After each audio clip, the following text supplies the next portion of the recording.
Hello, woodshop students! So, today we are going to do a sketch of the shadow box art idea. So to start off with, we all know that it's essentially a picture frame.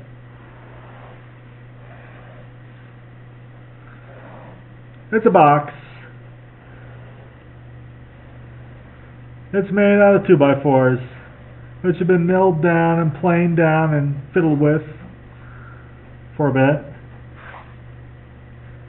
It should be 2 foot on the outside by 2 foot. Single quotation marks 4 feet. The pieces of 2x4 should be milled down to let's see, that one is 1 1/4 or thereabouts. Your mileage may vary. 1 1/4 inches by, let's see here, it looks to be about 2.5 inches. Let's do that better here. There we go, 2.5. So let's do this. Our wood, we'll put this in cross section for you.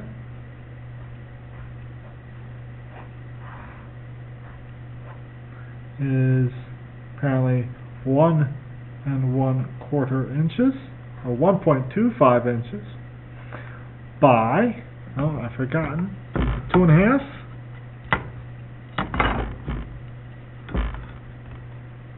Yep, 2.5 inches.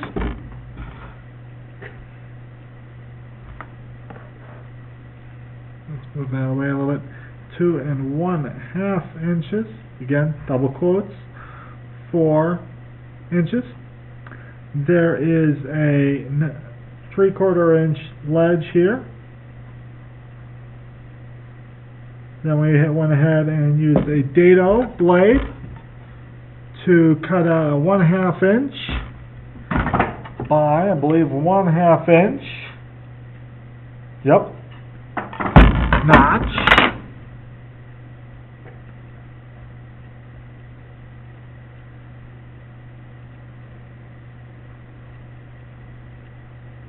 Okay, so this is 1/2 by 1/2, which leaves us with, pull up the calculator, 2.5 minus 0.37 or 0.75 minus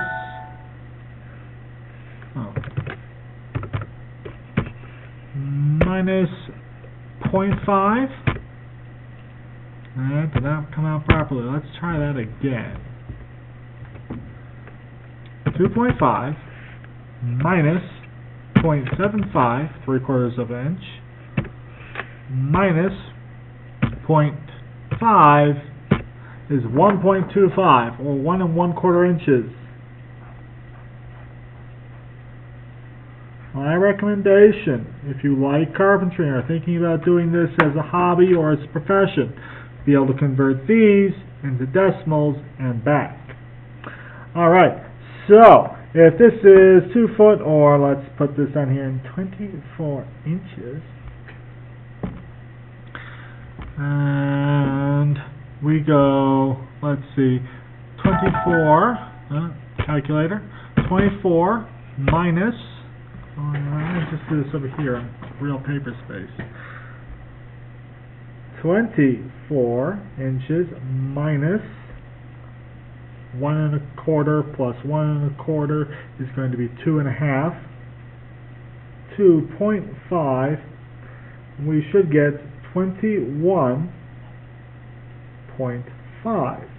And we'll check this by adding these two numbers here together, and hopefully we'll get 4. So 0.5 and 0.5 is 1. 1 and 2 is 3, plus the 1 from over here is 4. Hey, that works. So our number from this point here to that point there is 21.5, or 21½ inches.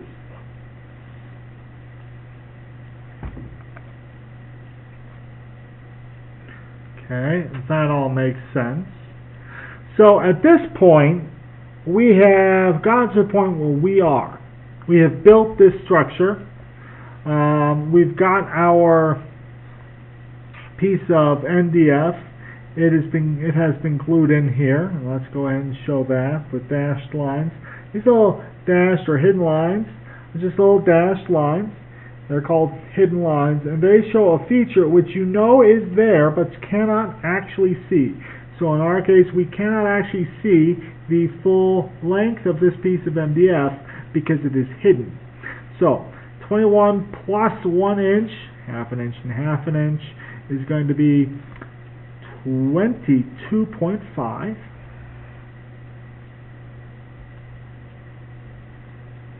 Okay. There we go. So this is 22.5, and this here is going to be 22.5.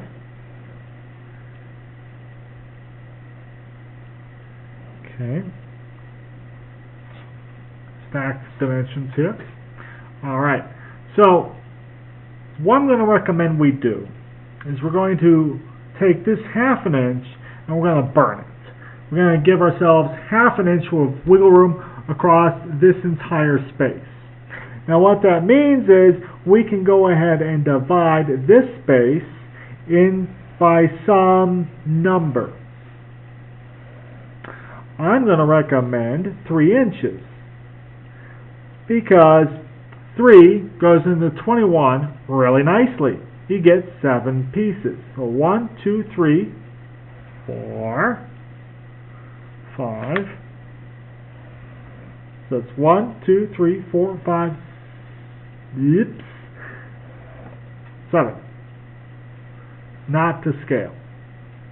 So 3 inches. This is all 3 inches.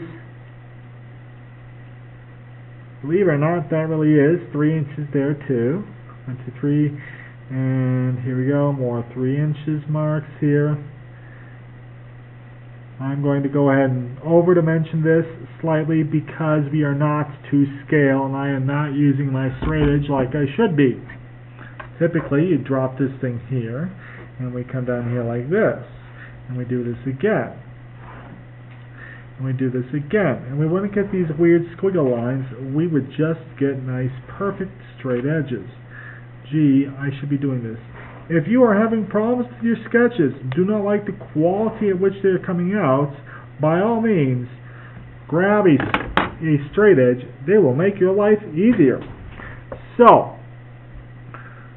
3 inches. The reason I went with 3 inches is a piece of pallet wood is actually about 4 inches, and if we burn a little bit due to cutting it and planing it and joining it and making it look pretty, will actually be closer to 3 inches than the full 4 inches. So cutting things down to 3 inches is a good practice here. Now from here we can go ahead and do interesting things here. So for instance, if I wanted to start coming up with interesting plans, I can essentially do anything that's in a triangle or square. So here's a couple of triangles, or a square pattern. So I could do, let's see, a couple squares, and then we could go in with another pattern here. And we can just sort of start coming up with odd shapes and designs. We could even do diamonds here. Let's see if we did diamonds. That would work too. Basically anything that is on this 3 by 3 section. So for instance, if I came across here with this whole thing would be 6 inches. Of course, we're going with squares and rectangles. This diamond would be a total of 6 inches from this point to that point, and only 3 inches from this point to this point. And it's a diamond, so it will work.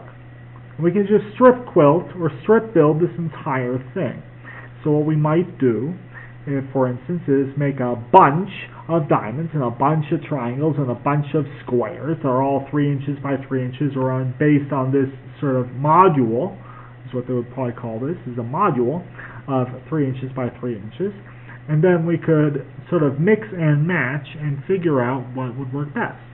So this is the project we're going to be working on, and if you look in the video, probably located, let's see, down here, I will show you how to design and build this project that we've been working on for the last couple months, months.